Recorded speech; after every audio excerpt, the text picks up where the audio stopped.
Bismillahirrahmanirrahim. Assalamualaikum warahmatullahi wabarakatuh. Alhamdulillah wassalatu wassalam ala Rasulillah wa ala alihi wa ashabihi wa man tabi'ahum bi ihsanin ila yaumiddin. Syahadu an la ilaha illallah wahdahu la syarika lah, lahul mulku wa lahul hamdu yuhyi wa yumitu wa huwa ala kulli syai'in qadir. Ikhwati fillah rahimani wa rahimakumullah, para santri semuanya, santri kampus Tahfidz yang dirahmati Allah. Mudah-mudahan semuanya dimudahkan oleh Allah dalam belajar, dalam menuntut ilmu, dalam semua urusannya, diberikan kesehatan sehingga sehatnya dimanfaatkan untuk taat, ya. Sehatnya dimanfaatkan untuk menambah bekal akhirat kita, ya. Pada kesempatan kali ini kita akan sedikit berbicara tentang masalah urgensi tahsin, ya. Pentingnya kita belajar Quran dengan bacaan yang benar, ya.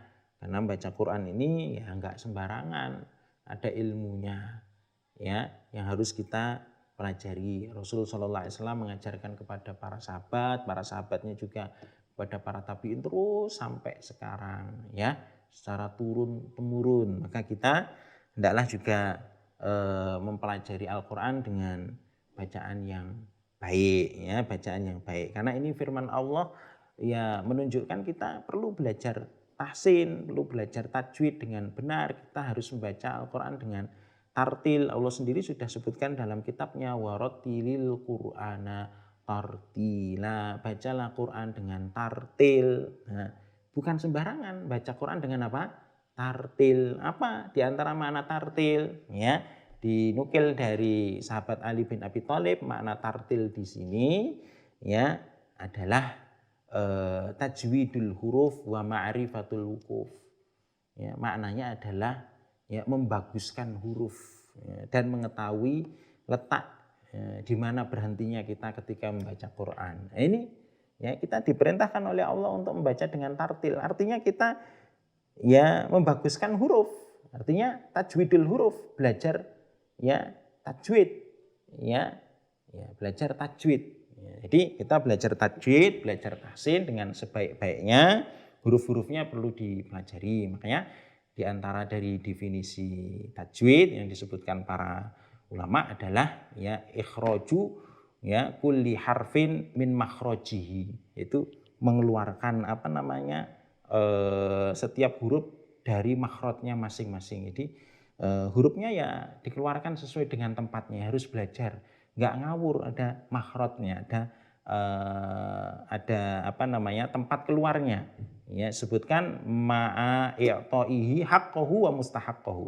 Ya, dengan memberikan haknya huruf, ya, sampai huruf itu punya hak, ya. Ya, diberikan haknya dan mustahaknya. Hak huruf itu memang sifat asal yang melekat pada huruf tadi, seperti hamzah, jahar, ya, nanti akan dibicarakan secara khusus, itu punya sifat yang secara asal melekat. Ya, kemudian mustahaknya yaitu sifat yang memang terkadang muncul ketika disambung dengan kata yang lain, ya, seperti seperti gunnah, yaitu mustahak, ya, seperti ikhfa, ya. Jadi harus diketahui. Nah, membaca Quran itu kata Allah Subhanahu wa taala adalah apa? Dibaca dengan tartil, bukan sembarangan, ya. Ini penting. Ya, Allah sendiri yang memerintahkan warattilil Qur'ana tartila. Bacalah dengan tartil. Ini perintah. Berarti perintah ini secara tidak langsung ini menunjukkan hukum wajib. Jadi membaca Quran dengan tartil, dengan sesuai dengan tajwid, ini hukumnya wajib. Wajib bagi setiap orang yang baca Quran. Nah, kalau belum bisa gimana? Yo belajar. Ya, makanya Al-Imam Al-Jazari rahimahullahu taala yang menyebutkan bahwasanya hukum belajar tajwid itu fardu ain. Prakteknya loh, ya. Kalau teori-teorinya itu bukan fardu ain, fardu kifayah. Tapi kalau prakteknya harus bacaan tajwid itu fardu ain. Makanya beliau mengatakan al-aqdu bit tajwidi hatmun lazimu malam yujawwidil qur'ana athimu li'annahu bihil ilahu anzala wa hakadha minhu ilaina wasala. Kata beliau apa? Bahwasanya membaca Quran dengan tajwid itu hukumnya hatmun lazimu. Satu kelaziman, harus, ya. Ya, harus Malam yujawidil Qur'ana athimu. Kalau tidak mentajwidkan Quran, bacaan Quran, athimu, dosa, berdosa. Lah iya. Kenapa? Li'annahu bihil ilahu anzala wa hakadha minhu ilaina wasala. Karena memang Allah menurunkan Quran itu sesuai dengan tajwid. Dan begitulah yang sampai kepada kita secara turun-temurun. Jadi membaca Quran itu dengan tajwid. Kalau kita ada kesempatan belajar membaca Quran dengan tajwid, kok nggak dimanfaatkan pada waktunya itu ada, kesempatannya itu ada, itu bisa dosa. Ya, kecuali kalau memang tidak ada guru, ya, kesempatan tidak ada, ya. Tapi asalnya membaca Quran dengan tajwid itu, ya, itu adalah satu kewajiban. Maka kita, ya, hendaklah bersemangat dalam belajar tahsin. Malah di sini kan kampus tahfidz ini kan memfasilitasi belajar tahsin agar ya kita bisa merealisasikan firman Allah untuk belajar ya Quran sesuai dengan ya tajwidnya dengan bagus, panjang pendeknya ya dengan benar. Kalau salah ya itu bisa merusak arti. Cuma panjang pendek kok dipermasalahkan. Yo masalah toh Mas Mbak. Panjang pendek orang masalah. Wong celana panjang sama celana pendek saja beda, ya kan? Jadi bacaan panjang sama bacaan pendek juga apa? Beda. Jangan menyepelekan panjang pendeknya. Ya, cuma ditasdid saja kok dipermasalahkan. Loh iya. Ya. Jangan menyepelekan. Ini penting. Ya, ini penting. Ya. Karena kadang-kadang kalau dipanjangkan sambil mikir huruf depannya, gitu kan. Ya, kata ba jadi kata ba. Lu artinya wis beda. Ya. Kata ba sama apa? Kata ba. Itu artinya kan sudah beda. Itu Arabnya kayak begitu ya. Jadi membaca Quran itu harus sesuai dengan tajwid belajar. Ya panjang pendeknya, mat, itu dipelajari semuanya. Masya Allah. Ini satu bentuk ibadah tersendiri membaca Quran dengan apa? Ya tajwid. Baca Quran ya harus dilisankan, harus diomongkan. Baca Quran kok dibatin. Ya baca Quran ya dibaca dengan lisan kita. Baca ayo mulutnya ya terbuka, baca u ya mulutnya ya agak maju, ya baca iya bibir atau rahangnya ditarik ke bawah, ya harus gitu, ndak usah malu belajar Quran.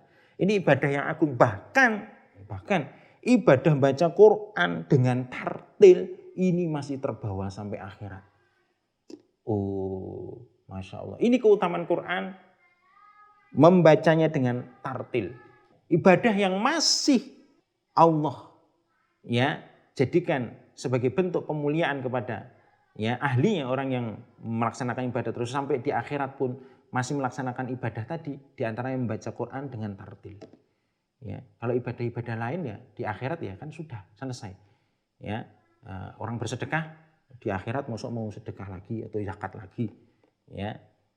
Tapi kalau membaca Quran masih ada membaca Quran. Ketika Allah SWT ya sudah ya mengumpulkan orang ya ketika hendak masuk surga ya dikatakan kepada ahlul Quran yuqalu li sahibil Quran iqra ya wartaqi warattil kama kunta turattil fit dunya fa inna manzilataka inda akhiril ayatil lati taqra'uha kama qala Rasul sallallahu alaihi wasallam. Coba perhatikan sabda Nabi sallallahu alaihi wasallam. Akan dikatakan kepada seorang ahli Quran, bacalah. Kemudian naiklah. Maksudnya naik itu apa? Naik ke derajat surga yang lebih tinggi. Maksudnya wartaki itu naik. Sehingga sebagian ulama menyebutkan jumlah tangga di dalam surga itu sebanyak ayat di dalam apa? Al-Quran. Itu keutamaan orang yang punya hafalan apa? Al-Quran. Jumlah tangga dalam surga itu sebanyak apa? Jumlah ayat dalam Quran. Makanya disebutkan dalam hadis ini, Iqra baca, wartaki naik. Setiap satu ayat dibaca naik tangga surga, naik ke level berikutnya. Apakah hanya membaca Quran dengan biasa? Enggak. Warotil. Baca dengan apa? Tartil. Masya Allah. Sampai di surga pun baca Quran masih dengan tartil. Sebagaimana apa? Di dunia membaca dengan tartil. Kama kunta turatil fit dunya. Sebagaimana engkau di dunia membaca Quran dengan tartil. Makanya di dunia ini bacanya dengan apa? Tartil.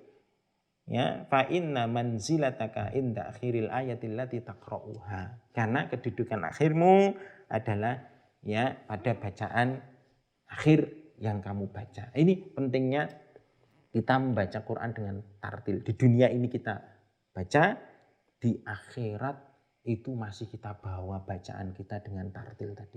Gak cukup hanya di dunia, di akhirat Allah akan muliakan para ahlul Quran itu masih disuruh baca dengan apa? Bacaan yang tartil. Masya Allah. Ini bentuk keutamaan dari orang yang bisa membaca Quran dengan tartil, dengan tajwid yang benar. Bentuk pemuliaan kepada mereka ketika membacanya Quran dengan tartil, naik surga ke tingkat yang lebih tinggi.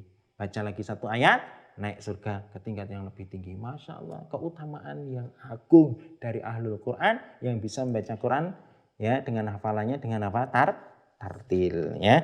Jadi itu ya, maka harus semangat. Jangan cita-citanya rendah. Wis nang surga nang emperane wae ora apa-apa. Jangan. Punya cita-cita yang tinggi. Kalau bisa surga Firdaus tingkatnya yang paling tinggi. Ya, supaya ketika diperintahkan naik, bisa naik lagi, naik lagi terus sampai ke puncak surga. Ya, Masya Allah, semangat. Makanya baca Quran semangat, belajar tahsin semangat, menghafal semangat, tadabbur semangat. Masya Allah, insya Allah Allah akan angkat derajatnya di dunia dan di akhirat. Ya, mungkin itu mudah-mudahan ada manfaatnya. Ya. Wassallallahu ala nabiyyina wa habibina al-Mustafa Muhammad wa ala alihi wa sahbihi wasallam. Assalamualaikum warahmatullahi wabarakatuh.